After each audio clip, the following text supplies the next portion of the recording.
RDX. இன்று முதல் திங்கள் முதல் சனிக்கிழமை வரை இரவு 7 மணிக்கு. தொடர்ந்து திரு செங்கோட்டையன் அவர்களுடைய ஆதரவாளர்கள் யாரெல்லாம் கட்சி பொறுப்புகளில் இருந்தாங்களோ அவங்க மேலேயும் தற்பொழுது நடவடிக்கையானது பாய்ந்திருக்கிறது. அவர்களும் பொறுப்புகளில் இருந்து நீக்கப்பட்டிருக்காங்க. இந்த அறிவிப்பை கட்சியினுடைய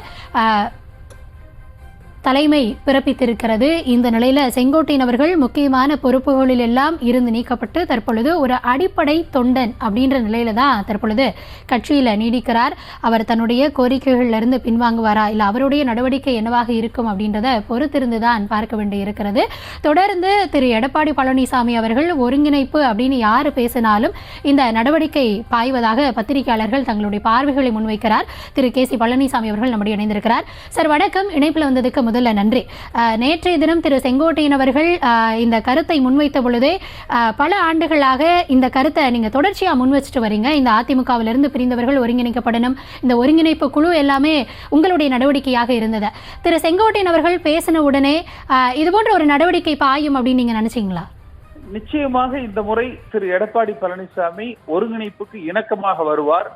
இன்னும் சில மாதங்களில் தேர்தல் வர இருக்கிற காரணத்தினால தேர்தலில் வெற்றி பெற வேண்டும், அதற்கு இந்த இயக்கம் ஒருங்கிணைக்கப்பட வேண்டும் என்று அவர் முன்னெடுப்பார் என்றுதான் எல்லோரும் ஒட்டுமொத்த அதிமுக தொண்டர்கள் எதிர்பார்த்தாங்க. மாறாக அவர் இந்த இயக்கத்தை மேலும் ஒரு சிறுமைப்படுத்துகிற வகையில ஒரு யார் என்ன கருத்து சொன்னாலும் சர்வாதிகாரத்தனமாக ஒரு விளக்கம் கூட கேட்காமல் நான் அவர்களை நீக்கிவிடுவேன் என்கிற இந்த போக்கு, அதுவும் தேர்தலுக்கு சில மாதங்களே இருக்கக்கூடிய இந்த நிலையில் திரு எடப்பாடி பழனிசாமியினுடைய இந்த நடவடிக்கை வன்மையாக கண்டிக்கக்கூடியது. இது அதிமுகவினுடைய எதிர்காலத்தை பாதிக்கும், தேர்தல் வெற்றியை பாதிக்கும். நிரந்தர முதலமைச்சர், நிரந்தர பொதுச் செயலாளர் என்கிற திசையை நோக்கி கடந்த காலங்களில் பயணித்த அதிமுக நிரந்தரமாக இனிமேல் ஆட்சி கட்டிலில் அமர முடியாமல் போவதற்குண்டான அனைத்து பணிகளையும் திரு எடப்பாடி பழனிசாமி சிறப்பாக செய்து கொண்டிருக்கிறார். சார், உங்கள் தரப்புல இருந்து திரு செங்கோட்டையன் அவர்கள் அடுத்து என்ன செய்வார் அப்படின்னு நீங்க எதிர்பார்க்கறீங்க? அது நீங்க திரு செங்கோட்டையன் அவர்கள் இடத்துல தான் கேட்கணும். சரி, தொடர்ந்து இது போன்ற ஒரு நடவடிக்கை அப்படின்றது அதிமுகவிற்கு நல்லதா அப்படின்ற ஒரு கேள்வியை முன்வைக்கும் பொழுது இல்ல திரு எடப்பாடி அவர்கள் அவருடைய நன்மைக்கான விஷயங்களை தான் செஞ்சுட்டு இருக்காரு அப்படின்ற ஒரு பார்வையை பத்திரிகையாளர்கள் முன்வைக்கிறாங்க. இதே நிலை நீடிக்குமானால் அந்த தலைமை பொறுப்பை தன் கையில வச்சுக்கணும்னு நினைக்கக்கூடிய அந்த ஒரு நினைப்பிற்கே பாதகம் வந்துவிடும் அப்படின்ற ஒரு பார்வை முன்வைக்கப்படுது. இது மேல உங்களுடைய கமெண்ட் என்ன? நிச்சயமாக வருகிற தேர்தலில் வென்று ஆட்சி அமைக்காவிட்டால் திரு எடப்பாடி பழனிசாமியை எல்லோரும் இணைந்து கட்சியை விட்டு நீக்குகிற நிலை மிக விரைவாக ஏற்படும்.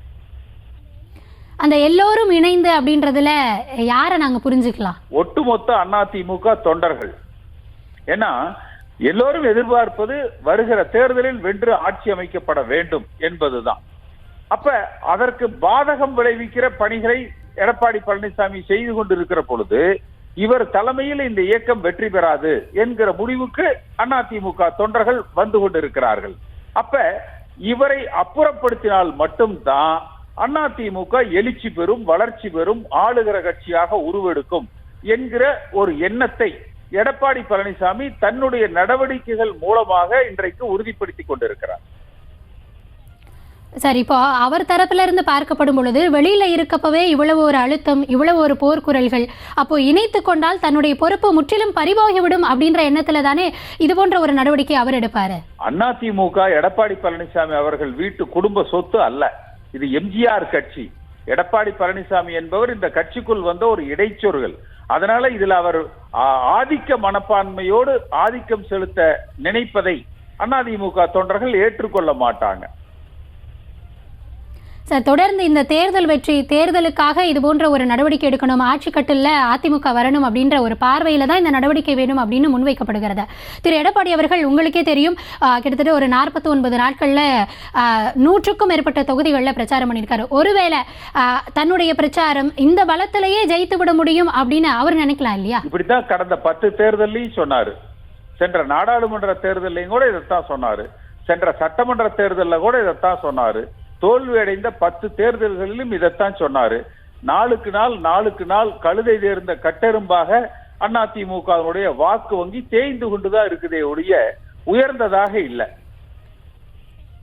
சார், இன்னொரு கேள்வி என்ன அப்படின்னா, இப்போ திரு செங்கோட்டையன் அவர்கள் மாவட்ட செயலாளராக இருக்காரு, கட்சி தலைமைக்கு ஒரு கெடு விதிக்கிறாரு, ஒரு கோரிக்கையை வைக்கிறாரு. இதற்கு பணிந்து அவர் ஏதாவது நடவடிக்கை மேற்கொண்டா, இன்னும் ஒவ்வொருத்தரும் அவங்களுக்கு என்ன கோரிக்கையோ அதை முன்வைப்பாங்க. ஒவ்வொருத்தரும் கெடு வைக்க ஆரம்பிச்சுட்டா கட்சி தலைமை என்ன பண்ணும்? இது கெடு வைப்பது அல்ல. இதற்கு முன்பு அவர்கள் 6 முன்னாள் அமைச்சர்கள் தனிப்பட்ட முறையில் திரு எடப்பாடி பழனிசாமி அவர்களோடு பேசியிருக்கிறாங்க. பேசி அவர் அதற்கு எந்த முடிவும் சொல்லல.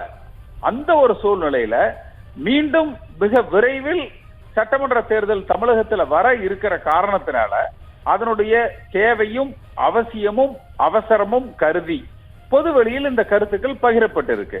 பொதுவெளியில் கருத்து சொன்னால் நான் கட்சியை விட்டு நீக்கிடுவேன் என்கிற இந்த மனப்பான்மை நல்லதல்ல. நன்றி சார், இணைப்பில் உங்கள் தரப்பு கருத்துக்களை பகிர்ந்தமைக்க மிக்க நன்றி. RDX இன்று முதல் திங்கள் முதல் சனிக்கிழமை வரை இரவு 7 மணிக்கு.